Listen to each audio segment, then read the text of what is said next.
ẹ já lọ sọ́dọ̀ Mrs. Idibamba. ẹ já lọ sọ́dọ̀ Mrs. Idibamba. I love your analysis like crazy. Thank God for your life. Alẹ́ yìí blackmailers ò ní jẹ lọ́nbí mọ́sẹ̀. Mo dó sí yín lọ́rùn ni. Ẹ jẹ́ ká lọ sọ́dọ̀ Mrs. Idibamba. Ṣẹ́rí mo fẹ́ gba àwa obìnrin nímọ̀ràn kan. Tó bá fẹ́ ọkọ, tó bá ń sin ọkọ ẹ̀, máa sin ara ẹ̀. Kò sí nǹkan kan tó ń jẹ́ ìfẹ́. Ọ̀lẹ ló ń jẹ́ ìfẹ́.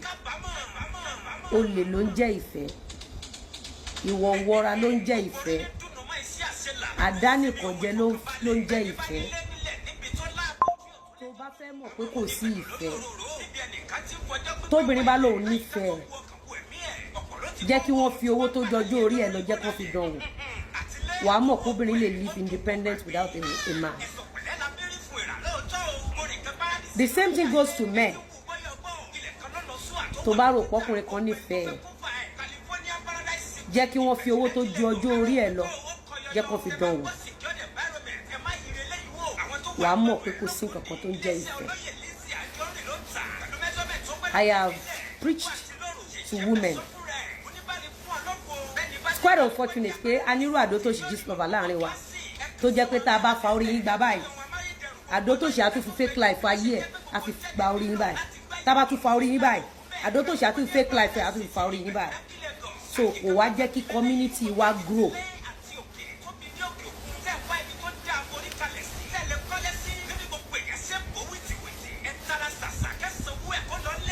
Oyè yín, mo máa ń sọ fún gbogbo obìnrin láyé, tó o bá take ara ẹ, o ò nífẹ̀ẹ́ ọkọ ẹ. Torí iṣẹ́ ọwọ́ ọkọ ẹ, ara ẹ láyé ti máa mọ̀. Men are polygamists in nature. A man that deem it fit to have multiple women can never be loyal. They can only have self-discipline at a moment, but they can never be loyal.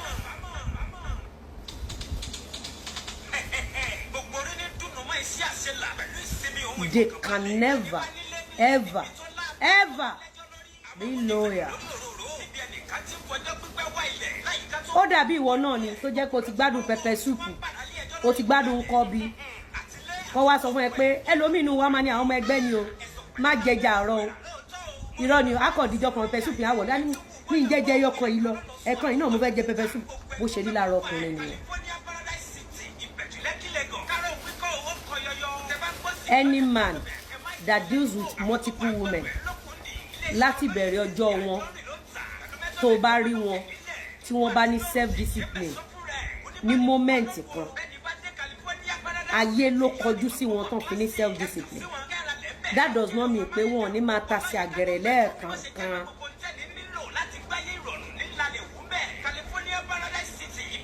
Ìyẹn ò mí pé wọn ò ní máa ta sí àgẹ̀rẹ̀ lẹ́ẹ̀kankan.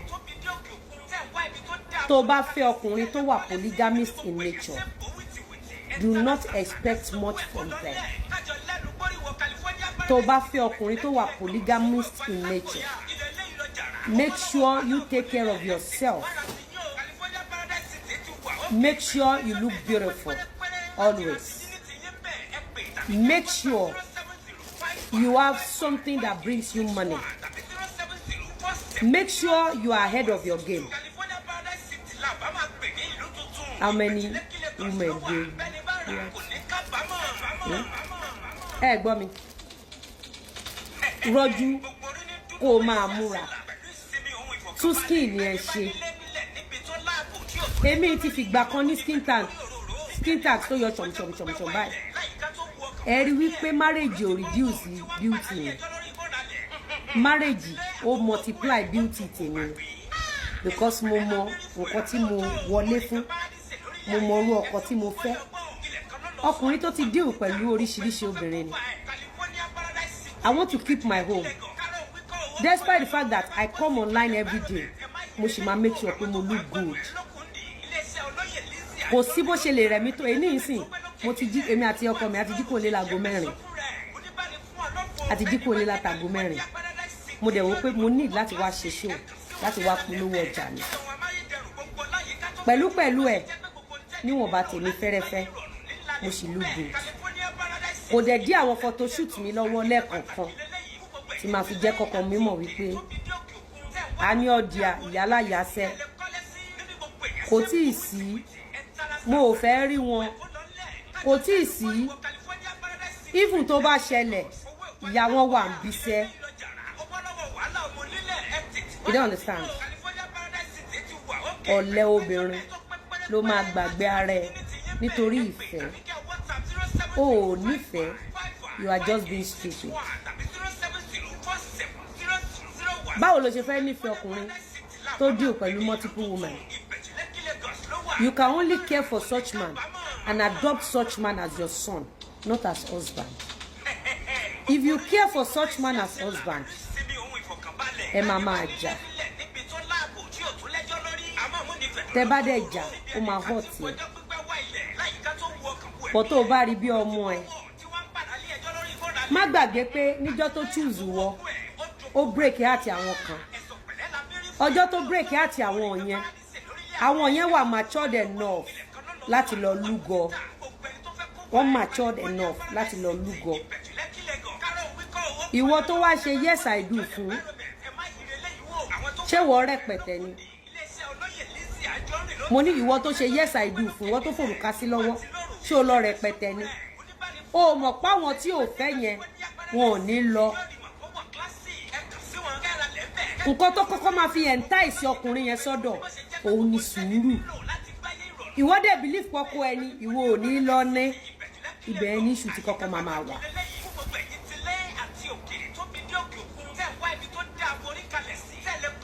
Can you leave a man if he cheats? It depends. If you have financial capability to, it is your choice. It is your choice. Mi ò mọ̀ bóyá mo communicate torí mi rí comment yín.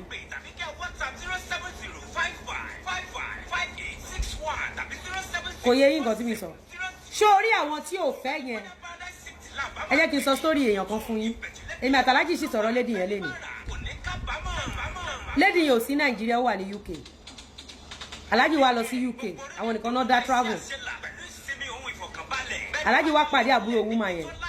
Alájì àti woman ti jọ wà lórí ọwọ́ rí, wọ́n kọ date. Wọ́n befriend ara wọn. Alájì wá pàdé àbúrò woman yẹn. Wọ́n kíra wọn. Àtàlájì dé láti UK. Particular page kan wá ń bú mi. Ó ń bú mi, ó ń bú Alájì. Ó ń bú mi, ó ń bú Alájì. Mo wá lọ bá mo ní habit ìgbà tẹ́ dé UK ṣe rí ẹni obìnrin. Wọ́n láwọn ò rí ẹni obìnrin ò pé but àwọn meet àbúrò èèyàn báyìí páwọn dẹ̀ kí àṣẹ tẹ̀lé lọ kí ẹni àwọn nínú àwọn òtẹ̀lé lọ pé àwọn kọ̀ kí lórí aago. Mo ní mo suspect pé ẹni yẹn ló operate page báyìí. Alájì ní kò lè jó òun aláìláì ó ti pọ̀ jù yẹn náà. Ó ní no problem. Ṣé mọ̀ pé late last year Alájì discover pé ẹni yẹn ló operate page yẹn lórí Facebook. Ilé ọkọ ló wà ní UK o. Ìgbà tó ń dètì Alájì ilé ọkọ ló wà o. Ọjọ́ tó Alájì mọ̀ pé ilé ọkọ ló wà l'Alájì sá fún. That is length tí obìnrin lè lọ to become evil. Ilé ọkọ ló wà, ilé bàbá ọmọ ẹ̀ ló wà o. A sì sọ̀rọ̀ ẹ̀ lẹ́nu. Ní ìgbà tí mo sọ pé mo suspect pé ó lè jẹ́ nìyẹn ló ṣe nǹkan báyìí. Alájì ní kì í ṣe òun. Late last year December Alájì dì lọ́rùn ọwọ́ mú. Nígbà t'Alájì ṣàgbákò péèjì ẹ̀ Alájì ní gbogbo ibi tó ti ń bú èmi àti àwọn ló ń ṣí ẹ̀ pátápátá pé péèjì tí mo sọ fún àwọn lọ́jọ́ yẹn òun ló ní. So ìwọ tí mi ò ṣẹ̀ tí mi ò rò o Alájì ò ṣẹ̀ Alájì ò rò ẹ́ o kò rí pé wọ́n ń bú lágbájá níbí ìwọ náà ń bá wọn bú òun ló fi jẹ́ wípé kò sẹ́ni tí ò ní pín nínú aburú tẹ́ ẹ bá ṣe torí pé ẹni tẹ́ ẹ gang up tẹ́ ẹ ń ṣaburú fún àwọn tó ń ṣe aburú yìí ẹ mọ̀dí tó ṣe ń ṣe aburú ìwọ tó wàá pàdé ẹni yẹn rí tó mọ ẹni yẹn rí ìwọ náà gang up ṣẹ́rí Mrs. Idibamba kò ní ọpọlọ, kò ní strength tó lè fi gbé ilé ọkọ yẹn. Ọ̀gá ni. Mo salute ẹ for rọ́jú di last year tí Gistlover bàbá wọn tún wedding yẹn ká. Kò ní what it takes láti fẹ́ bọ̀bọ̀ yẹn. Ẹ má gbàgbé pé bọ̀bọ̀ yẹn ó ní òkìkí tẹ́lẹ̀tẹ́lẹ̀.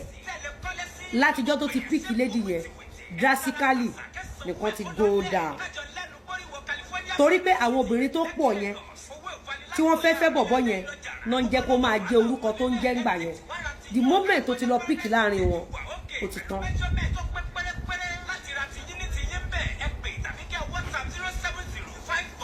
Ó ti tán. Ọkùnrin will always be ọkùnrin. Ẹ wo lady tí wọ́n pàdé ní UK yẹn, ẹ imagine tó bá jẹ́ pé bálájì ṣe rí àbúrò ẹ̀ kálájì lọ sílé ẹ̀. Ẹ imagine ọ̀kálájì ni kó wá bá wọn níbi táwọn dé sí. Ẹ imagine kálájì lọ bá sùn. Ẹ imagine nǹkan tó ti máa ṣẹlẹ̀ lẹ́nìí. Àbúrò ẹ̀ ń ti alájì pé kí alájì rí ẹ̀gbọ́n òun, alájì nínú pé ààrẹ pé ìrọ̀rọ̀rọ̀ ó tún náà ibo alájì dé sí kẹ́gbọ́n wa kí alájì nínú ìrọ̀rọ̀ ẹ̀dẹ̀ wo nǹkan tó ní ó dẹ̀ wá nílé ọkọ, ilé bàbá ọmọ ẹ̀ ló wà.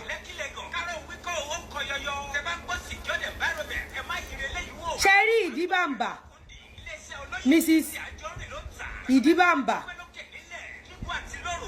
ẹrù tó jọjú orí ẹ̀ lọ ló gbé, kò lè gbé, kò ní ìmọ̀, kò ní ọgbọ́n, kò ní owó, kò ní material things. Physically kò ní nǹkan tó fẹ́ fi gbé, facially kò ní, spiritually kò ní. Bí bọ̀bọ̀ yẹn ṣe wà yẹn, anything can happen. Ẹ má wàá gbàgbé pé tán bá bí bẹ́ẹ̀ ní rola ó dá ẹ pé former manager ni, so kò sí bí Gistlover ṣe ní ìgbà ìgbéyàwó yẹn rí. Ẹ kì í connect dots.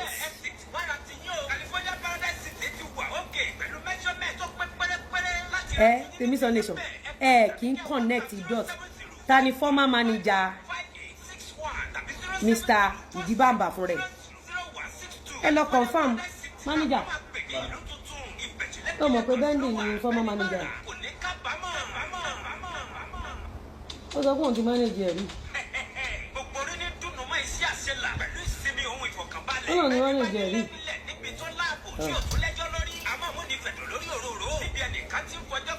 Kò ní. Ṣẹ́rí èmi ni TV show, TV series, gbogbo kìíní yẹn kò sówó ń bẹ̀, fíìmù lásán ni. Ṣẹ́rí àwọn tí ò jàǹpátá yẹn, àwọn tí ò jàǹpátá, àwọn yẹn gangan ló lọ́kọ. Ṣẹ́rí eléyìí, I heard that interview, I know Ìdíbàmbà now. Mrs. Anikulako.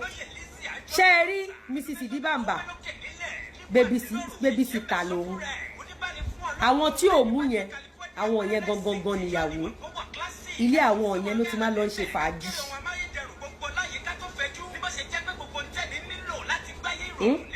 Àwọn yẹn ò ní sọ̀rọ̀. Òun ló fi jẹ́ wípé tí ọkọ àtìyàwó bá wà, sùúrù máa ń ṣòro ṣe. Kí àwọn obìnrin tí ọkọ yín ò yàn kí wọ́n má bàa win over ẹ̀, o ní láti ṣe sùúrù. Torí sùúrù làwọn yẹn máa fi tàn wá dó níta. Babysitter ni wọ́n, ọmọ bíi 9 lọ́rùn wọn nìkan àbọ̀mọ 11. O ní ráyè ọkọ yẹn, ẹ ní ríbi dóra yín, ẹ ní ríbi kíìsì, ẹ ní ríbi ṣe gbá, ìwọ ló máa wà. Ó dẹ̀ rí pé o ti bá òun tó àwọn ọmọ ti dàgbà, wọ́n ti tójú bọ́. Ó dẹ̀ wò pé òun wà slow down ní society.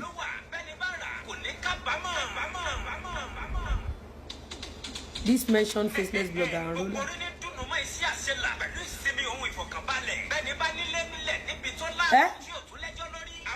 Roller coaster, kí ni caterpillar estate yẹn? Roller coaster. Ó ti bá wa manage ọ̀nà Ìdíbàmbà rí. Ó ti pẹ́ tí Gistlover ti blog Ìdíbàmbà. Wedding yẹn ò lè succeed. Ìdíbàmbà,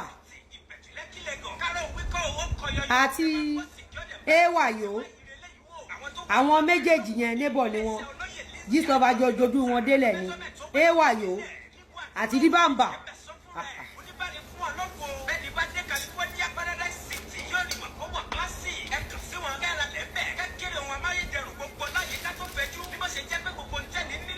ṣe rí ọkọ tèmi ọkọ mi ti di decide ni pé mo fẹ́ gbà sinmi torí pé Alhaji wá rò pé àwọn fẹ́ gbà sinmi lẹ́nìí ẹ gbọ́ mi àwọn fẹ́ gbà sinmi lẹ́nìí àmọ̀gbà tí ìsinmi yẹn máa expire ìsinmi yẹn lè expire kọ́ pa àwọn òsinmi lọ́la ó dẹ̀ lè má expire kọ́ wọ́n pé wọ́n mi ìfẹ́ wàhálà everybody ṣáà máa lọ mo dẹ̀ ti fojú mi rí lórí social media mi ò dẹ̀ ṣe mọ́.